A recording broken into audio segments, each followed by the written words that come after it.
coronavirus forcing millions more Americans into virtual lockdown. Over 75 million people in New York, California, Illinois, and Connecticut ordered to stay at home. 300,000 coronavirus cases reported here in the U.S. America is now the epicenter of the coronavirus pandemic. Coronavirus update. Escalating coronavirus pandemic. The coronavirus emergency. COVID-19. Coronavirus. Coronavirus. COVID-19. Coronavirus. Coronavirus. Coronavirus. The one thing which remains absolutely consistent about this virus is that it is potentially deadly. And if it is left to spread unchecked, it will reach the most vulnerable.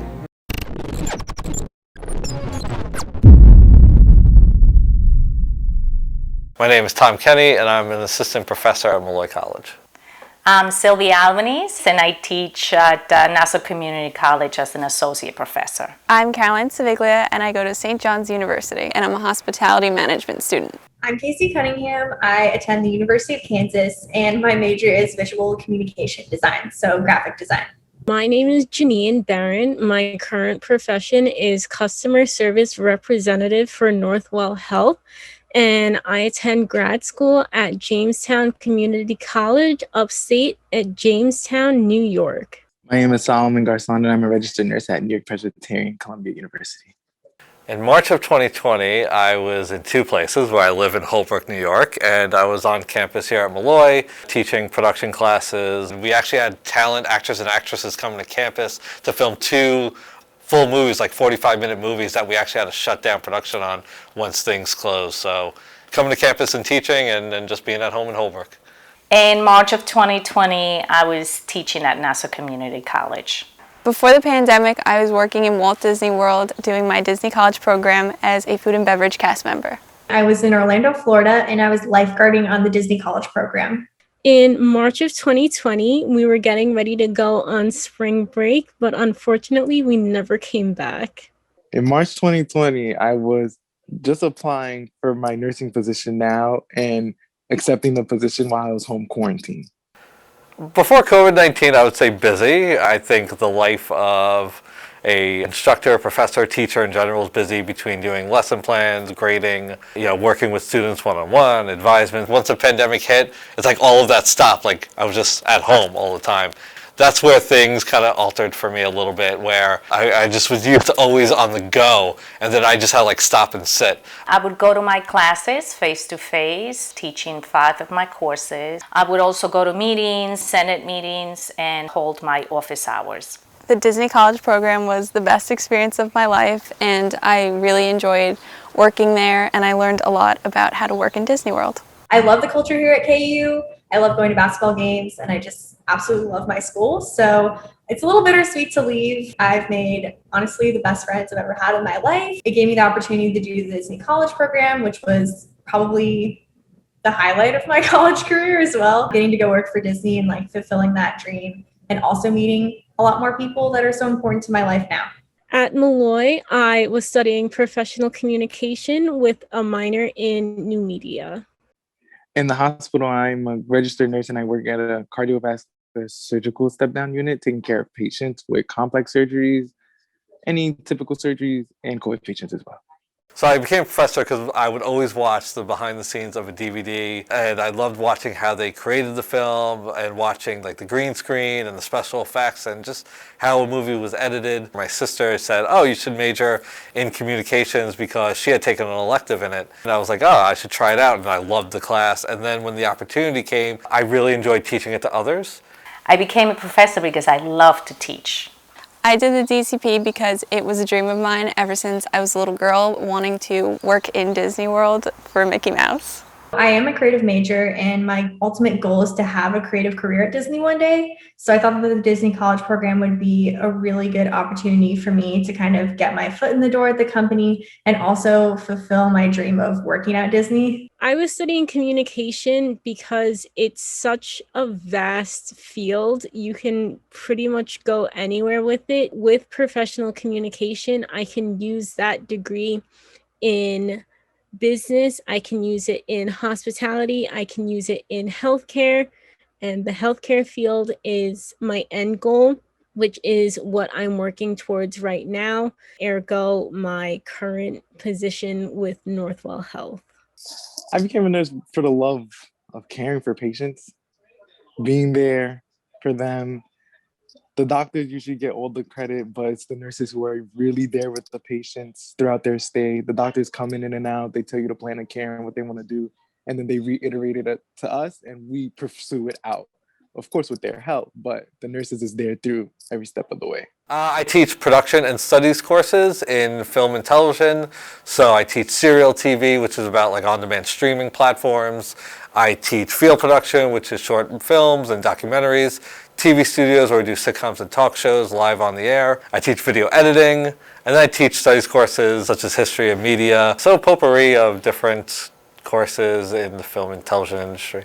I teach intermediate Spanish and sometimes beginner Spanish. I found out I was being sent home from my program while walking in Hollywood studios through an email saying that I had less than 48 hours to pack up all my things and find a way back to New York, while also enjoying my last few moments in the park. I actually applied to a study abroad program at my school that would allow me to go to Italy for 2 weeks and do design there. So I was really excited, but I got an email informing me that that program had been terminated. And that was about a week before I got sent home from Disney. And then how I found out I got sent home from Disney is I was actually working at Blizzard Beach that day.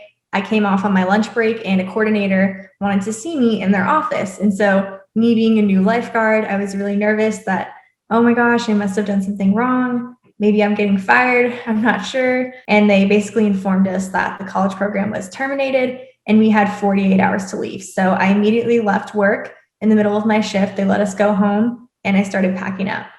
At about the end of March, so this time last year, we thought that we would be coming back at the end of March, but then we received another email saying that we just were going to wait and come back in September, which was a little disheartening because for the senior class of 2020, that meant we would miss all the senior traditions.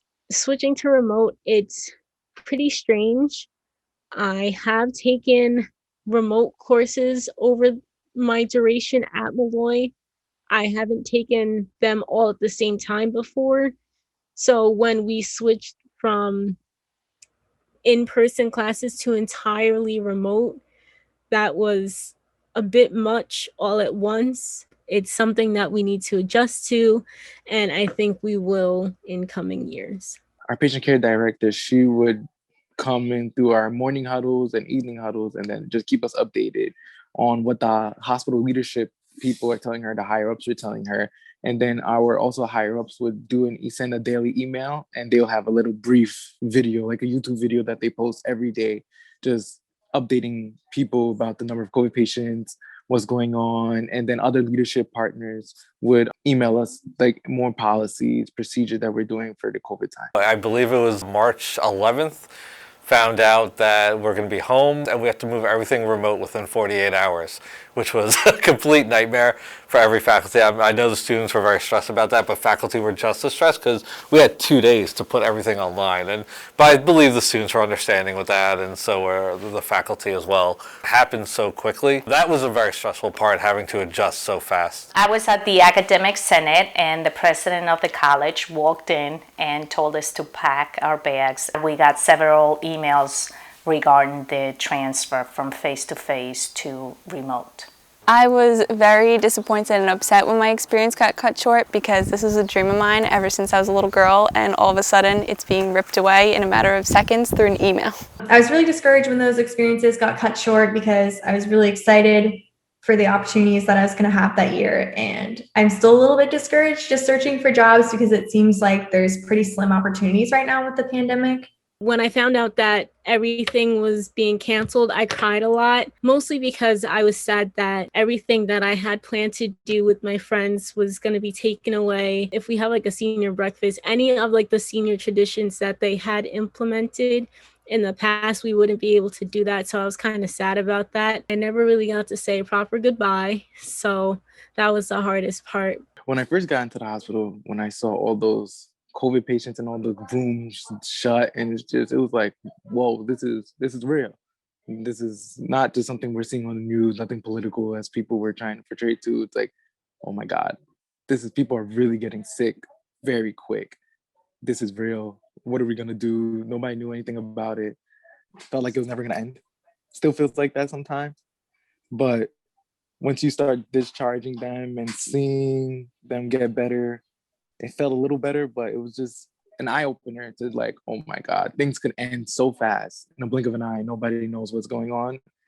So it was scary and nerve wracking, but we're still going through it. I enjoy teaching online, obviously, because I live in Holbrook, so I don't have to drive to campus on 5 days a week, so I enjoy that part about not being on the LIE. For the most part, I love interacting with the students. I love engaging with the students. And I really did greatly miss being in front of the classroom. So when the opportunity came to teach again on campus in the fall, I really jumped on it. As long as it could happen in a safe manner. I think students miss the social aspect of being with other classmates. It helps the lecture, it helps the lessons. Being able to talk to the students, you can solve problems or if any issues arise. So I just think it helps the landscape of learning when you're together with one another. I did not like it. I missed my students. I missed being in front of them and talking to them. I prefer to be face-to-face and not remote. I personally never contracted COVID or anyone in my household, but I have a few cousins and friends who unfortunately caught COVID, but they're all good now. So I actually knew several people that contracted COVID-19. A lot of my fellow classmates and a few of my friends in Texas had contracted it, and it was a really tough experience for them. Also, my mom is immunocompromised, so with COVID going on, my family and I were really worried that if she was to catch COVID, that it would be really severe for her. So it was definitely a really tough time and still is, but me and my family are all getting vaccinated, so that's been a nice turn of events.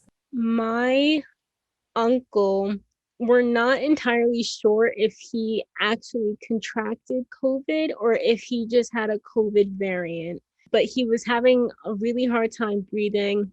So my aunt took him to urgent care, and then from urgent care, they said, just go to the hospital. They said they didn't have enough beds, so they sent him to Lenox Hill in the city, and he was at the hospital for, I think, a little over a week. I saw him recently. He does not look the way that I remember him looking. So it's kind of scary, like the different effects that like COVID can have on you. So when my dad contracted COVID-19 back in March, we were hearing about all the symptoms from COVID. He wasn't feeling good one night after he came home, and then my mom was saying he was coughing throughout the night and everything. I was like, ooh, this doesn't sound good at all. And it was a Thursday night, I remember. So once it was a Wednesday night, so then Thursday morning when I came downstairs and everything from my room, and she was saying all this, and he was just not feeling well, he didn't go to work or anything. I was just like, ooh, this doesn't sound right. And then he ended up finding out that one of his coworkers tested positive, that they were all around without a mask. So he was exposed, and I just knew once I would put everything to, 1 + 1 = 2, I was like, oh yeah, we need to quarantine him in our basement immediately. This thing spreaded like wildfire so fast. So thankfully he was the only one that got sick. And then like my coworkers and my boss knew too, but and then some of our family members too were getting sick. Sadly, some of them died, but most of them, like my dad, recovered, thankfully. I did not during that time period, or have not yet. Family members had contracted, some friends, so I had some aunts and uncles, unfortunately, get the virus. My immediate family has been fortunate. My dad apparently had it, so he didn't have any symptoms. When he had it, he didn't know he did. Otherwise, it's been safe, immediate family-wise. I did not, and thank goodness none of my family members or close friends have had it. We've been very careful. We had people that work with my husband who have passed away, unfortunately. After the DCP and I was sent home, I was still a student taking 2 classes online, so those were fully switched, and I had to figure out how to do school from my bedroom. And then the summer was spent in lockdown with my family. And then once September rolled around, I was fully virtual online taking 18 credits from my bedroom. So after the DCP, I actually ended up going back home to Texas. And things were really messy with school at that point because I had already missed a semester for my internship. But with that few month period, I was trying to cram in a few summer classes as well. So that was pretty tough. As a customer service representative, it's a super big fancy way of just saying I'm a clerk. Any patient who has an upcoming procedure scheduled, so like a surgery, or if they need to go for a doctor's appointment, chemotherapy, radiation, anything like that, and they need a COVID test scheduled prior, they just call special response group number and we help them get scheduled for COVID tests. I was also scheduling antibody infusions for a little bit. I'm starting to schedule some COVID vaccines, but that's pretty much what I've been doing so far. So I think the healthcare profession changed now because like we didn't have to wear masks before, or like now my hospital, it's always mask is mandated and eye protection is mandated. So those two, every time you have a patient encounter, you always need at least a goggle or face shield and your mask on. And then another way how it's changed, my coworkers and I, we take even a step forward. You know, you never know who tested, who has COVID. So we always wear our N95s under the surgical mask. And we treat everyone as they have COVID because you never know. They could come in and test negative one day, and then during their stay, they end up testing positive. So now it's just like, oh my God. I hope everything was, you have to, it's just you just wear the N95 must for protection for yourself and your family. Yeah, after quarantine, I just kind of wanted to, take advantage of life a little bit, I wanted to do that in a safe manner. I didn't want to just be stuck in the house all the time, but I also want to keep my family safe from, in case anything were to happen. I wanted less time on screens. I didn't want to live in front of a screen all the time because I do that all day on Zoom and on computers and whatnot, whether I'm on or off campus. So, I wanted to read more books, spend time with my family. So I just wanted to enjoy life a little bit more, not behind the screen, particularly since we're on it so much. I think we're at a time period where technology has advanced so much that it's going to change. I think colleges are trying to figure that out. A lot of students who graduated high school or were going to college took off a year or maybe more. Students didn't want to necessarily pay for online learning, but there's also a great impact of you not making salary for more than 1 year of your life. So there's also after effects of it for those students that held out. So my hope is kids start coming back to colleges, because if the students don't come back or end up doing other things, colleges will close, right? Faculty will lose their jobs, and we don't want that. I do think adult learning will change for college. There seems to be a big growth in adult learners or students who went to college, stopped, and are coming back. So I think you'll start seeing colleges offer more certifications. I think that's one thing in the future that will appeal to the adult learner and students who want to come back for other skills, to learn new skills. And I just think classes have to change. I think you're going to see new courses in many disciplines. You'll see new disciplines emerge, disciplines go away. And then from there, I think also you'll see the classrooms change, where you're going to have to live stream because people are going to get sick. It's just going to happen. So you're going to have to offer the opportunity for students to be at home or on campus, but they can sit live in that room at the same time. The good thing about this pandemic in my profession is that we had to learn how to do Zoom in about a week. So we have been able to use that and Blackboard, and we have integrated a lot of other platforms. So it's been a learning experience. So hopefully I can incorporate some of that in my classes. I miss my students, and I miss the interaction with them and my colleagues. If I could go back tomorrow, I would. COVID-19 definitely impacted my mental health. I definitely have a lot more anxiety with COVID because now I have to figure out how to do school from my bedroom, and I like my bedroom to be my safe place and escape from the world, but now I have to figure out how to take 18 credits in my bedroom. The pandemic has definitely had a very negative effect on my mental health. I'm somebody that struggles with depression and anxiety, and being isolated from my peers from things that I like to do, just the little things. I couldn't really leave my house anymore. So it made me feel very isolated from my peers and my classmates. Work started and I was okay for a little bit, but then I realized I don't know necessarily any of the people that I work with. So it's kind of taken a toll. You're always just thinking, I don't want to bring this home to my family. I don't want to bring this home to my family. So just that, and it will be that guilt that if you do bring this home to your family, someone gets sick and you're like, oh my God, like I just went to work and then I came home and I got people sick. You have to be more cautious, always wear your stuff no matter what. Even if you want to take your mask off, but you go somewhere that you're alone, maybe then take your mask off and take a sip of water or something like that. But once you get back onto the unit with patients and everything, even though doors are closed, you have to have your 95, you have to have your surgical mask, your eye coverings. Just always being more cautious, wiping everything down before we start a shift. Even when you leave a patient's room, you wipe your shield, you wipe your phone. just more cautious of everything. That's just mentally more cautious, and just always that thought of don't want to get anyone sick and I don't want to bring this home. My wife and I had a very hard time during that period of not being able to go anywhere because she was pregnant at the time with our second child.